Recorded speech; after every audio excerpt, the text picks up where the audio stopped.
Hey everybody. Hey from Hume Lake, Hume Lake, California. California. If you don't know where Hume Lake, California is, you should come find this place. This is one cool place. This is Hume Lake Christian Camp, established in 1946, and we have been here all week. We were supposed to be sending a tour. We were supposed to be sending a video every day this week, but we've been so enthralled with what's happening here that we skipped it. We're sorry. So and the internet's been really tough here. Yeah, We're out in the middle of the boonies in the, what forest are we in? Kings Canyon Forest, part of the Sierras and the Sequoia National Forest. So a beautiful part of California. And about 5 years ago there was a pretty serious fire really not all that far from here, and how God preserved this camp. It's really been quite a story to learn all about what's Hume. And so I don't know if you want to do a little tour behind us. Yeah, behind us is the blob. There's the blob. So, you know, if you've never done a blob before, you really should give it a try. We're not doing it. We're not doing it because I am old and I will break. So anyway, we are excited to be here. We've been here since Saturday, and today is Wednesday. So there's over 1,000 campers here, which high school, just high school. We've got middle school, and we've got 8 to 11-year-old camps going, and Gil and I were asked to do the adult teaching series each night. So every night we have an hour and a half to share, and we're talking about facing your relational giants. Yeah, such as conflict, communication, obstacles, forgiveness, and just how some of those topics can be real giants in our life, and how to overcome them so that they don't overcome us. Yeah. And so it's been really instrumental just sharing that and having the conversations with people afterwards. It's been really a rich time, and it's just been such a blessing to be here with Hume, meet the staff, meet people that have been here. And it's been kind of funny too, because we've been meeting different couples who met here, got married, and then they start telling their story that their parents met here and got married. And so if you're looking for a husband or wife, come to Hume Lake. You might find your spouse. Which is why we're talking about relationships this week. It's been really cool. We're not focusing on marriage or remarriage, it's just relationships in general. So we've had some of the summer staff sit in, and they're like in their early 20s, like right out of high school. And we actually had a couple of kids sit in, like middle schoolers, and they came back the second night. It's like, what? Why are you here? Oh, we like what you did, because we do a lot of props and that kind of stuff. So we introduced a thing last night that we call whadzz up, and it has a lot to do with an experience of how to ask an open-ended question so that the other person can actually reflect back what you're saying. And Brenda's going because sprinklers are going there's a on. sprinkler system going on around it. Hi guys. Yeah. I think they're testing the sprinkler. Do we need to move? I don't know. No, they're just testing it out. Okay. Yeah. That'd be really. Yeah. Woohoo. Yeah. Well, we're right next to the water, so you're bound to get it anyhow. Yeah. So anyway, the What's Up was fun. We'll have to share that at one of our other seminars. Yeah, but it involves throwing stuff at one people, another. so it's kind of fun. Yeah. It's really fun for adults. So when we got to the end, I won't spoiler alert this too much, but even the adults were having a fun time at camp. Yeah, and I think they learned something too. Yeah, so. it was a learning experience for them as well as us. Yeah, people have kind of stopped us to say, hey, we're using what you shared, and that means so much to us, because we throw stuff out sometimes and we don't know if it's hitting anybody or not. Yeah. But so we're having fun. It did hit. So anyhow, that's kind of what's been going on this week. We're here for today and tomorrow, and then we'll be heading out to see family and friends to wind out our trip down here in California. So so we'll try to do another video too before we leave, just to kind of wrap up, check in, and tell you what happened. Yeah, and it's once again, it's been really cool. About, I guess my question to you guys, whoever's watching this, or what are your relational giants that you're having to face off with? Right. Because sometimes that's hard, and we're talking a lot about being vulnerable, and do you have a safe place to share, and not so much even within marriage, but just like a coworker, just relationships, a friend, in general. Family members, right? Yeah. I think we had a really cool conversation with a couple this morning, of course, around a lot of step-family issues, and just life, and how things turn into feelings of relief, and it really boiled down to that the feelings may continue to kind of circulate in our lives, but we need to digest. And once that digestion takes place, we can actually take some healthy actions to really live our lives to where we are really bringing glory to God and not stuck in that same old process cycle and get really clogged up. And so tonight, this evening's session is on conflict and forgiveness.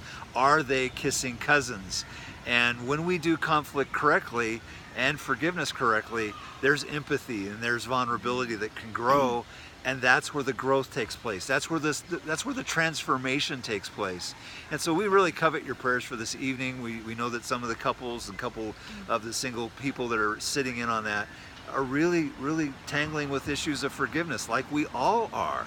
And to be able to get to that place to where we do release maybe a circumstance or a loss as an act of forgiveness, we actually are getting part of our heart back. Well, and sometimes it's not so much offering forgiveness to somebody else, but we need to forgive ourselves. Yeah. And sometimes that's the hardest place to start, and it's hard to offer something to somebody if we haven't taken it for ourselves. Yeah. So true.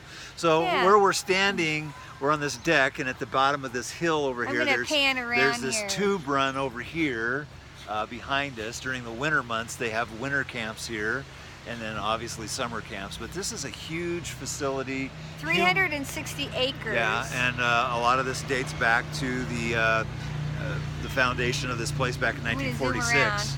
Behind us is they do a basketball tournament there. They have a roller rink. In the summer they do ice skating. I've got to come back and skate. That would be so cool in there. And then of course we're in the middle of just this incredible mountain range, and we'll take some more shots later by the big lake. And yesterday we did archery, and I don't do water at all. I don't like water so much, so whenever we go somewhere where there's water, I kind of make an effort to step out of my comfort zone. So our son Patrick and his family are down this weekend, so we rented 2 canoes and went out. So that was okay. No splashing. No splashing. Okay, but the whole blob thing there, I wouldn't do. Yeah, that looks You'd have to pay me a pretty penny. I think I could be bought, but well, they have really good milkshakes here. We have really good milkshakes here. Yeah. So if no other reason to come to Hume Lake other than to get a milkshake, we would highly recommend that as well. Anyways. Yeah. So so we've bored you long enough. We appreciate all of you that check us out on this, and again, just be in prayer for those that are being ministered to this season, and also just to kind of go back to the Restored and Remarried Facebook page. We kind of passed this on to this couple this morning. That's a place to kind of, put out a prayer request. If something's really going down and you're struggling with it, that's what that community is for, is to pray for one another. Not to moan and groan, but to really say, hey, we're struggling and we need some help. Right. So don't hesitate if you're needing prayer to put the word out. And where else do you see a teenage girl driving down the street in a Bobcat? You got to show a picture of that. The girl driving that is probably the size of my daughter, and ponytail. I mean, really, how you see big burly guys driving it, but that's like a 100-pound teenage girl driving that thing down the street. Well, that's cool. If you are a teenager and don't know what to do with your summers, come here. They also have a program called the Joshua program, and if you're in that kind of gap year between 18 to 24, go do something hard. The Joshua program is hard. Not only will it stretch you emotionally, spiritually, and mentally, but it's going to dig deep into your character and preparing you for life. So check out the Joshua program. Fantastic program. It's a 12-month program, and it is hard. Really, I'm not sure I could do it. So you're telling him to do something hard. Yeah, do something hard. If you're in those gap years, challenge yourself. Yeah. Sometimes it helps to take a break away from the normal, okay, do I go to school? Do I go to work? Take that year to kind of regroup and really get away from your parents. Seriously. Just, what do we know? What do we know? We know nothing. We only got this gray hair, but we don't know nothing. We don't know nothing. It's amazing is our kids have gotten older. And we got smarter. We've heard that before. Yeah. Maybe they wised up. I don't know. So getting back to the Facebook page, that we have a small group for Facebook. If you're not in that page, just friend me personally, Brenda Stewart, and then I can add you to that page if you want that. It's a place for encouragement and prayer. Yeah. And just sharing victories as well as the challenges that are needful of prayer. We want that to become a community to where we get it. People are going through difficult times, and you need other people who are journeying before and after you for that moment of encouragement. So we encourage you to really take advantage of that. And check out our free podcast every Tuesday. Oh, you can go to our yes. website at restoredmarried.com and subscribe. Yeah. And then we have a YouTube station, channel. We have our own channel, so look up that. I think it's Restored and Remarried. It might be under my name, Brenda Stewart. But we post videos. We try to do videos once a week, just short, sweet, just to kind of encourage you and say hey. So okay, we've rambled here for almost 11 minutes, so we need to shut up so you can get back to work. Okay. And remember, if you ain't got the marriage, you ain't got nothing. Take care. Okay. Bye-bye. God bless you guys. Bye.